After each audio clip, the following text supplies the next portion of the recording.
Mike, tell me a little bit about your bike. It's a 1952 Zundapp KS601.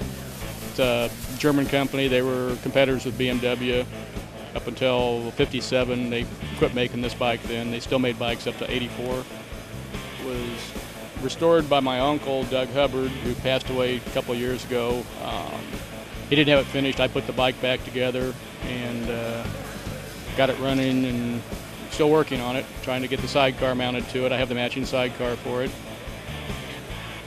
Looks great. Thanks.